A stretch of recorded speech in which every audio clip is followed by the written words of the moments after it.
அதுதான் மேம் மிகப்பெரிய கேள்வியாவும் இருக்கு. அவங்க என்னன்னா, எனக்கு தெரியும் அப்படின்னு சொல்றாங்களே தவிர, அது எப்படி தெரியும் அப்படின்ற மேட்டர அவங்களும் வந்து சரியா ஒரு டீட்டெயிலிங் குடுக்கல. இல்லங்க. நான் வந்து அ நானும் பேர் சொல்லக்கூடாதுன்னு நெனைக்கிறேன். ரொம்ப இம்ப்ரெஸ் ஆயி அ ஒரு 2 பேரோடது பாப்பேன். ரொம்ப அவங்க இன்டர்வியூஸ் எல்லாம்.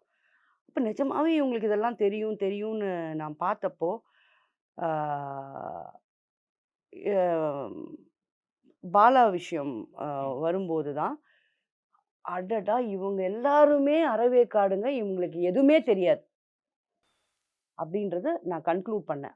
இன்ஃபாக்ட் இது 2 நாள் முன்னாடிலருந்து தான் நானும் இவங்க சேனல்ஸ, இவங்க வீடியோஸ பார்க்கக்கூடாது. ரைட், ஒருத்தர் வயசானவர் கூட இருக்கிறாரு. ரைட், அவரு சொல்றதெல்லாம் மேபி இருக்கலாம்னு எனக்கு ஒரு நம்பிக்கை இருந்துச்சு. ஏன்னா, அவர் அந்த காலத்துல நான் பொறக்கறதுக்கு முன்னாடி கதை பேசிட்டு இருக்காரு. ரைட். பட் அவரு அத பேசுறாரு. கரண்ட் கதை உங்க வயசுக்கு என்ன புரிதல் இருக்கு? என்ன பார்க்குறீங்க? எத புரிஞ்சுட்டு பேசுறீங்கன்னு எனக்கு தெரியல. எனக்கு ரொம்ப ஆசை. அவங்களெல்லாம் நான் கூப்ட்டு இன்டர்வியூ எடுக்கணும். சார் எப்படி தெரிஞ்சதுன்னு நீங்க கொஞ்சம் சொல்லுங்கன்னு. நம்ம கேட்டு தெரிஞ்சுக்கலாம்ல. ம், ம். அந்த மாரி நெனச்சு நானே கேட்கணும்னு தான் இருந்தேன் அவங்க கிட்ட.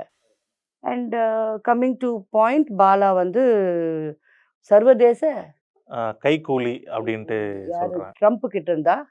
அது என்னன்னு தெரியல மேம். ஆனா இந்த மாரி சொல்றாங்க. வெளிநாட்டவர் அவர்களோட சேர்ந்து அதான் பாலா அமெரிக்கா கைக்கூலி போனதால எ ட்ரம்ப்ன்னு தெரியல. ட்ரம்ப்ப மீட் பண்ணியிருந்திருக்கலாம். அ அதனால ஒரு வேள அது வந்து பாலாவ தான் கேட்கணும். அப்ப ட்ரம்ப்ப மீட் பண்ணியான்னு ஒரு ஃபோட்டோ கூட வரலையே! எதுவும் வரலையே!